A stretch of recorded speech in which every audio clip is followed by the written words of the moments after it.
Hello, everyone. This is Parrish Alford with the Daily Journal. I'm joined by Logan Lowery, our Mississippi State beat writer, and this is Double Coverage, a production of the Daily Journal. We're glad you've chosen to click in with us today. We're going to talk all things Mississippi State and Ole Miss for the next half hour or so. Logan, how are you, man?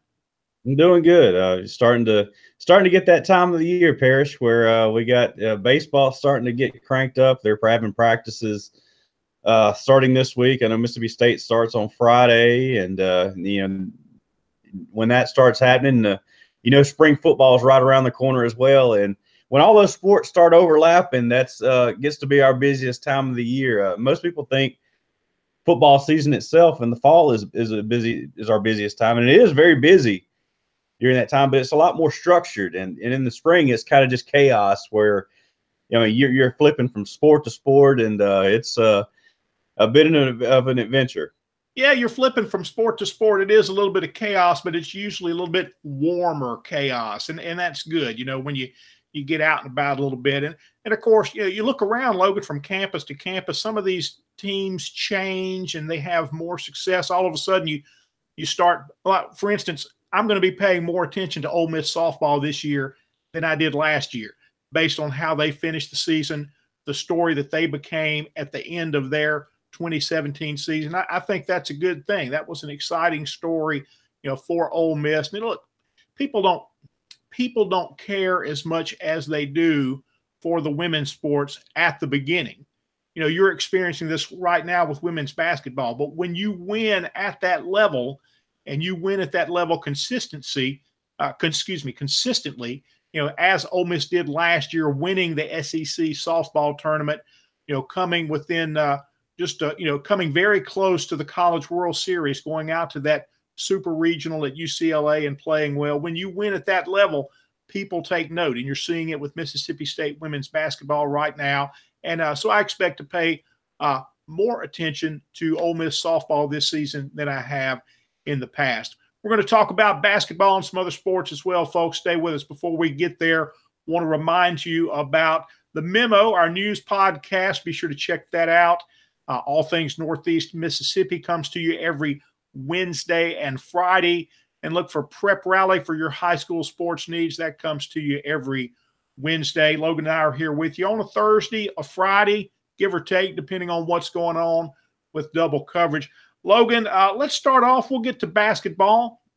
But Hugh Freeze made some news earlier this week, the former Ole Miss coach, breaking his silence. I saw that. I know we had that in a headline. I don't know if it was silence as much as it was the first time that he really spoke in front of a big crowd, about his downfall, about his resignation.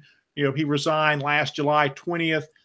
Forced to resign because of a pattern of misconduct, calls to the escort service. All that was, covered in great detail. He had made a couple of brief public comments, here and there, not many, but certainly at Liberty University earlier this week. He was invited out there for their convocation series, which, typically means about 13 or 14,000 students and faculty in their arena. So a very big crowd. They did a Facebook Live presentation, so I watched it there. Very interesting. I thought, listening to Freeze, he sounded as someone who is very has repented, very sorry for what he did. He sounded, in his words, broken. He used the word brokenness many times in his speech to the Liberty students and faculty there.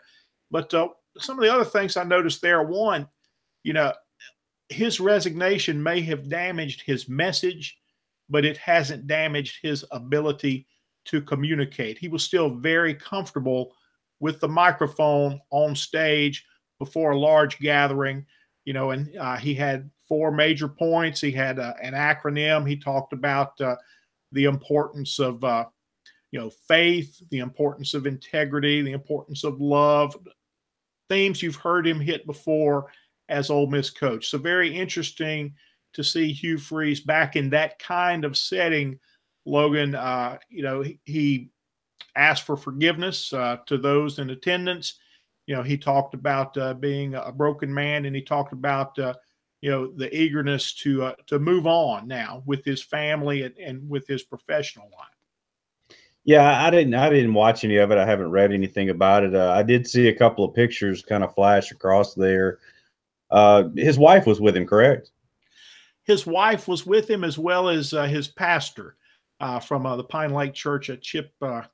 Gosh, I'm forgetting the last name right now. But anyway, so there were a couple of other folks on stage there with him.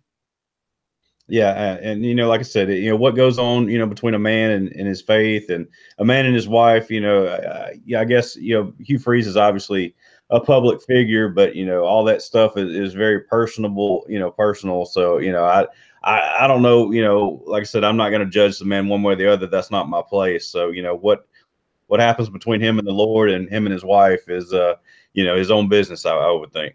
Well, here's a question though, Logan. Does a public figure have to have something like this play out in public? I mean, how much private life do you have as a public figure?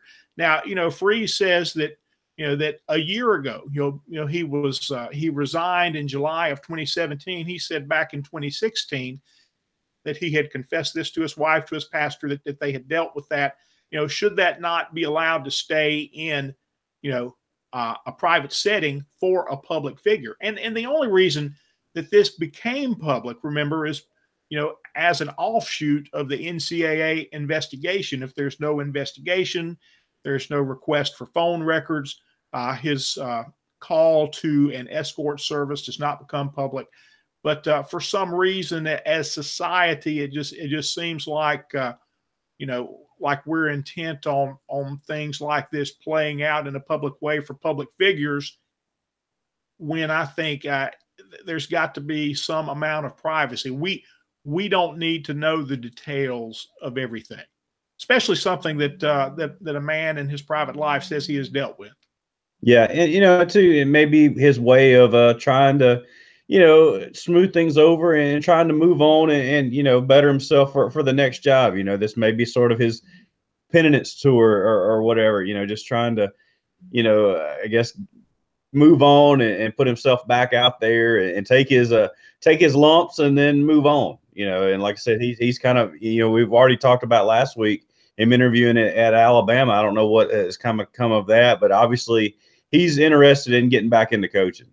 Yeah, I will tell you this. There was more humility with Freeze on stage at Liberty than I saw from him at the end of his time as Ole Miss coach. I think I've mentioned before, I think he needed to break ties with Ole Miss for his health. I thought at the end of his time as head coach, he was very tense, defensive. I mean, obviously the investigation was at its height.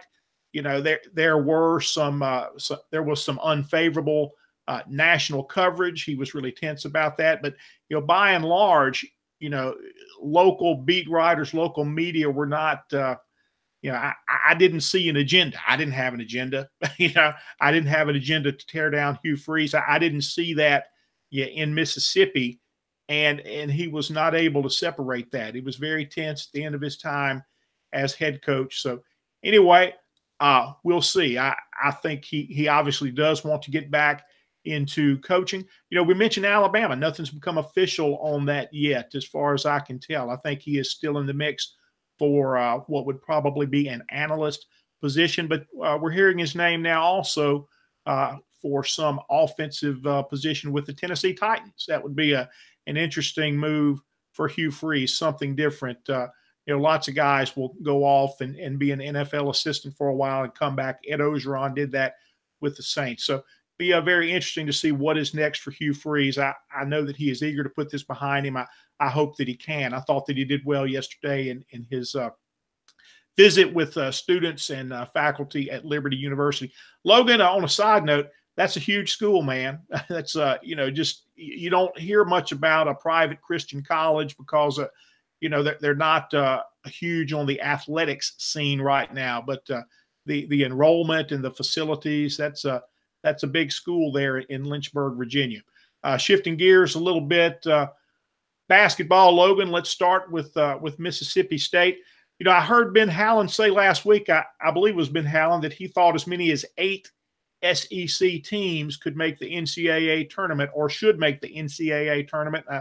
I think Andy Kennedy was probably glad to hear that, because if you look at the SEC standings right now, Ole Miss, which can't figure out how to win on the road but seems to have the magic for winning at home, at least in the conference, is number 8 in the SEC standings.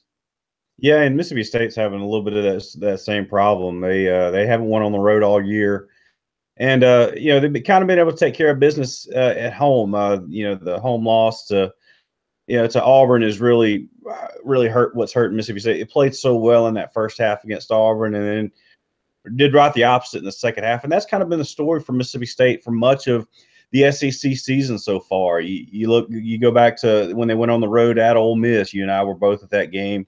Mississippi State played well in that first half, and then didn't play so well in the second half. Ended up losing that game right there at the very end. I already talked about the Auburn game. And then you look at this past Saturday at Alabama. It was, they came out, played horrible. It was the worst half of basketball they played all year. They got behind 16-3 to start the game, Parrish. Fell behind by 20. They were down 19 at halftime. And then in the second half, they came out and battled all the way back, tied the game 3 different times down that stretch, had the game tied by the 6-minute mark of the second half. So they came out, played unbelievable at Tuscaloosa on Saturday, and ended up falling short in the final minute and 14 seconds.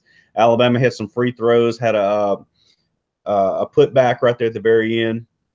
So, ended up losing that game by 6. Then they go on the road to Kentucky, and then going into that Kentucky game, Mississippi State just talked about playing 40 minutes of basketball. They had recognized, their inconsistent play from one half to the other, and they wanted to put 2 halves of basketball together. But obviously, you go on the road to Rupp Arena, where Mississippi State has only won one time in their history, and that was 10 years ago, I believe it was. I think it was 2009, so I guess 9 years ago. But they had lost 10 straight times to Kentucky.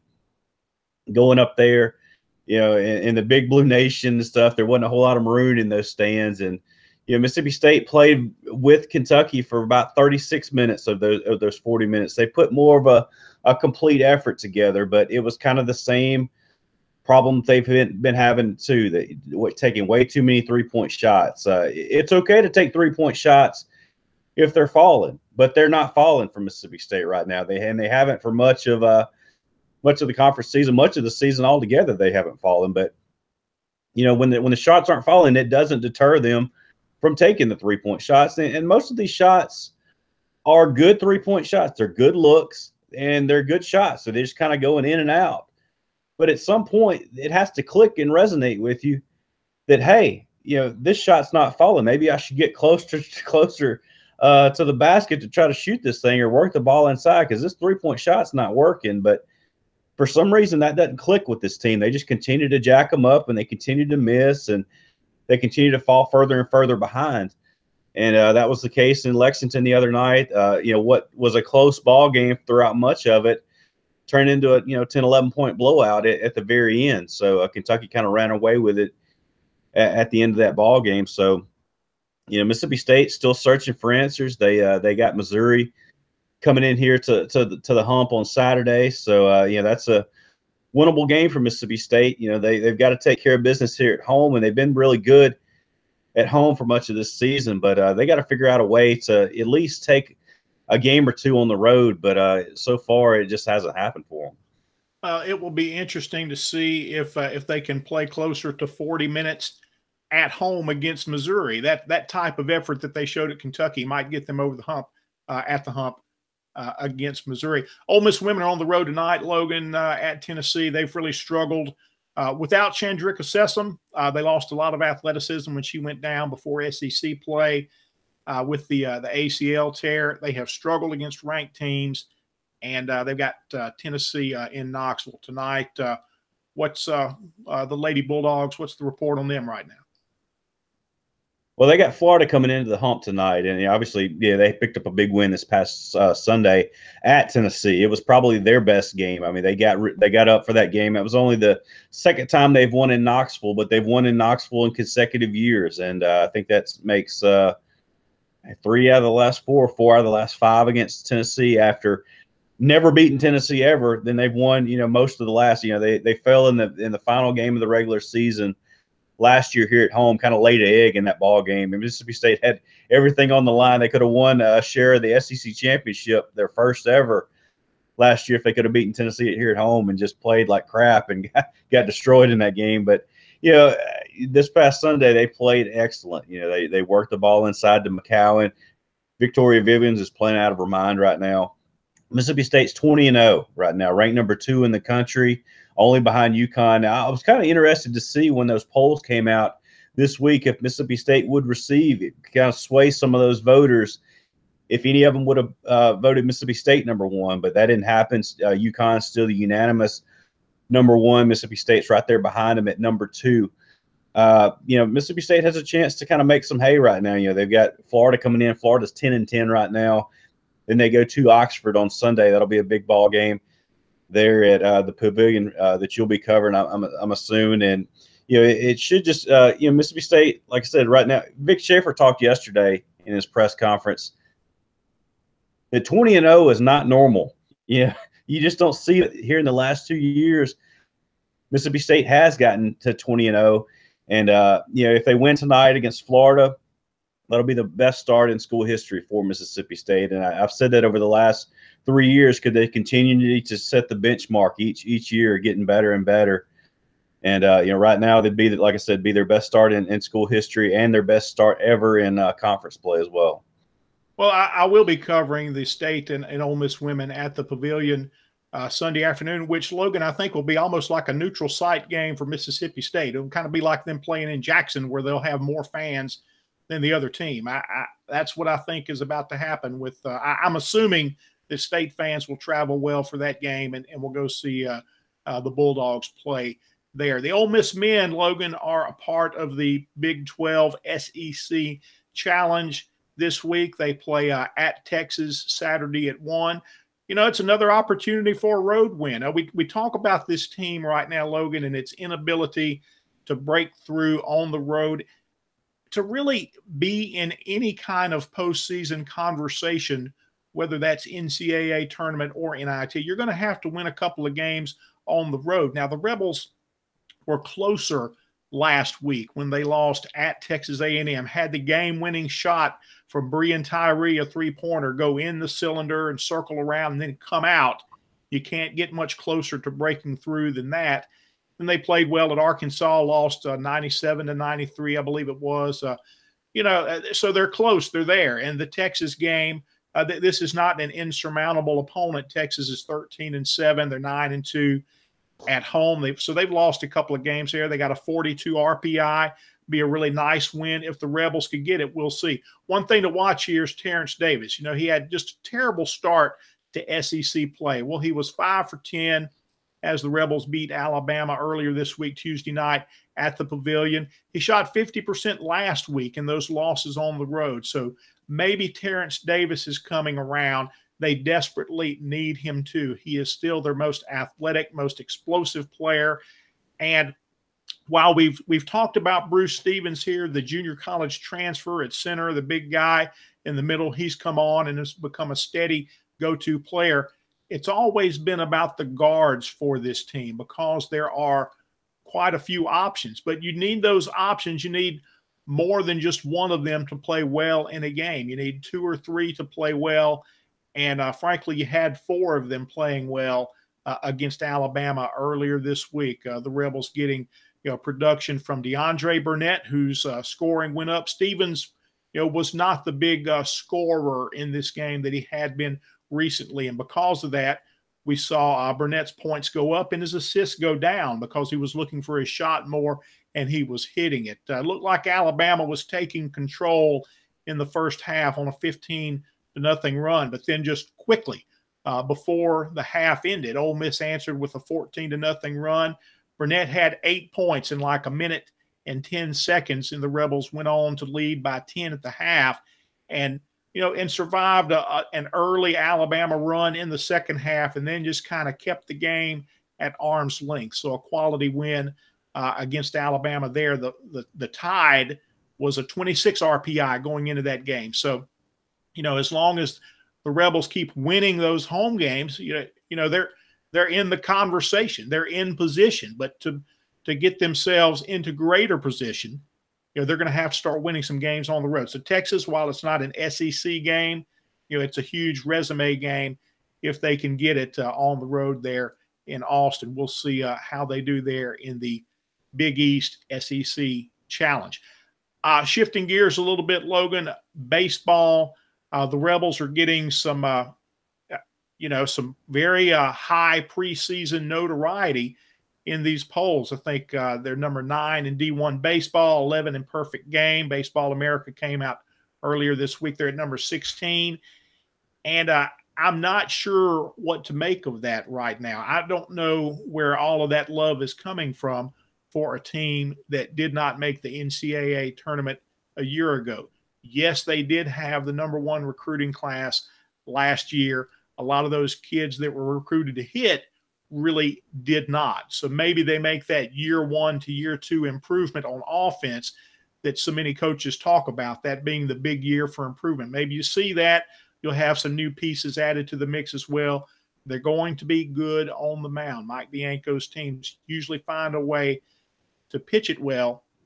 A lot of eyes will be on Ryan Rollison, a sophomore, who is a first-round draft projection and probably will go after this season. He is of age where he can leave after his sophomore year. So this is probably going to be the last year for Ryan Rollison. Maybe it will be a big year for him as an Ole Miss Rebel. We'll see. But it's not just about Rollison. This is going to be a pretty deep pitching staff with a lot of key performers returning. So we'll see. It's been interesting to see the high opinion that a lot of poll voters and national outlets have for this team right now. We'll see if they can put last year's 14 and 16 SEC finish behind them and return to the NCAA tournament. They missed it last year for only the 3rd time in 17 years under Mike Bianco. So very unusual for Ole Miss not to be in the NCAA baseball tournament, but they'll be trying to get back there this year. Yeah, and for Mississippi State, they're ranked as high as number 12. They were ranked 12 in the D1 baseball poll. That's kind of the one that we use, Parrish. And but right now, I think there's some apprehension with this Mississippi State team just because there's some uncertainty on offense, and that was what kind of carried Mississippi State in under year 1 of Andy Cannizzaro last year was the offense, because they had so many pitchers hurt. And they ended up going to a super regional down in Baton Rouge. They won the Hattiesburg regional and had a really good postseason run with a very, very slim pitching staff. I mean, they didn't have much of anything beyond, Connor Pilkington as a starter, and ended up bringing Cole Gordon, ended up being their number 2 starter. And, he was primarily a designated hitter for much of his career. So it was just kind of crazy the way that, Cannizzaro and Gary Henderson pieced that thing together at the end of last year. And that kind of convinced me how good a coach and how good of a motivator those guys are, because if they can go as far as they did last year with what they had available, I'm convinced they can win with anything. So, a little bit of offensive question marks. I mean, you obviously lose Brent Rooker, the Triple Crown winner, the SEC Player of the Year last year. So that's a lot of offense gone just within one player. But you still have Jake Mangum there at the top of the lineup. He's a SEC batting champion 2 years ago. He's going to be one of the top players in the league again this year. He's not going to have a broken hand, which kind of hindered him the latter half of last year. He broke his hand. So he's going to be back there at the top of that lineup. And, Connor Pilkington's back to be their Friday night ace. It's going to be interesting to see where the rest of that weekend rotation ends up being. They've got a couple of graduate transfers in Zach Neff and J.P. France. J.P. France is a transfer in from Tulane, a big right-hander. So I think they're expecting him to maybe solidify one of those weekend spots as well. But Ethan Small's coming back from Tommy John surgery. He's another 6'4" left-hander. And Andy Cannizzaro praised him a lot yesterday. And, so a big question mark is who's going to be the catcher. They got a JUCO transfer, Marshall Gilbert, coming in with Dustin Skelton coming back from last year as a true freshman. So, they've got some spots to fill. You got to replace Rooker at first base. I think Elijah McNamee, who played left field most of last year, probably going to move to first base. So they've got some spots, but I think they've got a lot of talent on this team. Like I said, Andy Cannizaro was able to win last year with very, very slim options on the mound. They've got a lot more options now. They've got Riley Self and Spencer Price at the back end of that bullpen. Both of those guys split time as a closer last year. And most of those guys that had Tommy John surgery last year are back this year. They've added some more arms through recruiting. And I think this team has a lot, but there's a lot of question marks, a lot of unproven guys that they're throwing out there. So I think that's kind of why you see Mississippi State a little lower in some of those top 25 polls than usual. But I think that they're going to have a really solid season this year. What about the stadium, Logan? Give us a construction update. I know Ole Miss has the construction going on as well, but it's off to the side. I think it will just be a nuisance. It won't keep them from playing any games there. Tell us about Dudy Noble. I asked Andy about that yesterday, just with them starting practice on Friday. I asked him, is that going to hinder anything that they tried to do practice-wise, or if he's going to have to modify anything? He said no. Everything is done as far as the playing surface. They're full go. They won't have any hindrances there. Now, granted, when the season opens up, only the lower half grandstands I think are going to be open. So there's going to be some. It's not going to be full capacity for this season. I know. For us in the press, I think they're going to put us in like some type of little trailer apparatus. They haven't even brought that in yet, but I'm kind of interested to see. But it's going to be a temporary space for this year for us, and it's not going to be fully functional this year, but it's going to be playable. So it's going to be during practices. Fans are usually allowed to come out and watch anytime they want, but this year with all the construction going on, no fans are going to be allowed at practice, but the players themselves are not going to have any deterrences out there. They're going to have full practices out there on the field. Nothing's going to have to be changed or anything. But that stadium is really coming along. I was out there yesterday, kind of looking at it, and it's going to be special when they get that thing finished up. But it won't be finished up this year. But next spring, it's going to be something else. Folks, that's it for this edition of Double Coverage, a production of the Daily Journal. We thank you for clicking in with us today. Be sure to check out the memo, our news podcast, All Things Northeast Mississippi, coming to you every Wednesday and Friday. And check out Prep Rally for all your high school sports needs. That comes to you every Wednesday. And Logan and I will be back here with you next week for another round of Double Coverage.